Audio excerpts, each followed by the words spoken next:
tiré la sonnette d'alarme sur les conséquences de la non-application des recommandations des assises sur le coton. Telle est la quintessence d'une conférence de presse animée par les membres du collectif des producteurs de coton.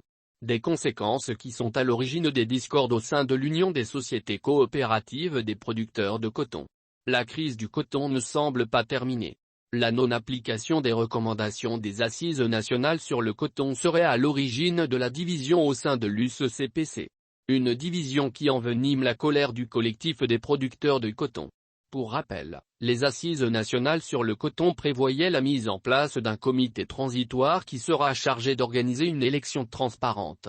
Laquelle élection permettra de mettre fin aux crises récurrentes que vivent les producteurs de coton depuis plusieurs années. Mais hélas, cette recommandation de mise en place d'un comité transitoire a été mise dans les tiroirs tout en livrant les producteurs de coton à leur sort, décrit les membres du collectif. Certaines personnes ont profité du laxisme des autorités pour organiser des élections qui d'ailleurs étaient entachées d'irrégularités. Les électeurs étaient choisis par affinité créant ainsi des désordres. C'est dans cette condition peu honorable que Bakary Koné a été choisi par des personnes qui ne sont d'ailleurs pas des producteurs de coton. Toute chose qui a créé un problème de leadership car Bakary Togola, ancien président et Bakary Koné réclament la présidence de l'USCPC. Au dire des conférenciers, aucune de ces deux personnes ne les représente car elles n'ont d'autres ambitions que de voler les ressources qui doivent revenir aux producteurs de coton.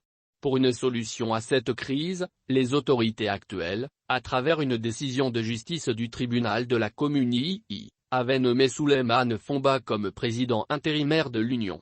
Une décision qui avait suscité l'espoir pour les producteurs de coton. Mais hélas, ce même tribunal de la commune II a décidé d'annuler la présidence intérimaire de Souleymane Fomba au profit de Bakary Koné. Une décision judiciaire qui alimente la colère du collectif des producteurs de coton. Elle est de nature à vouloir reprendre le comportement décrié, celui de dilapider leurs ressources et de partager l'argent des producteurs de coton à leur insu. C'est pourquoi ils demandent à la justice de revenir sur sa décision. Sans quoi leur coton produit ne sera pas mis à la disposition des usines de la CMDT, a laissé entendre Agibou Sounkara, porte-parole du collectif Akousiala. Un appel d'offres de fourniture d'intrants est en vue. Sur ce sujet, le collectif souhaite que la fourniture des intrants soit donnée à la CMDT. Cette attribution de fourniture d'intrants à la CMDT leur permet d'avoir des intrants de qualité et à situer la responsabilité en cas de fourniture de mauvais intrants. C'est ainsi que les membres du collectif n'entendent pas prendre les intrants des fournisseurs de Bakary Koné, de Bakary Togola et ceux de l'actuel président de l'APECAM, Bouya Silla. Partant de ces constats, le collectif, par la voix de Yacouba Traoré, président du collectif de Kamparana, souhaite une implication des autorités de la transition pour résoudre la crise qui sévit au sein de l'Union des producteurs de coton. Les efforts déployés par les autorités de la transition et la CMDT ont été salués.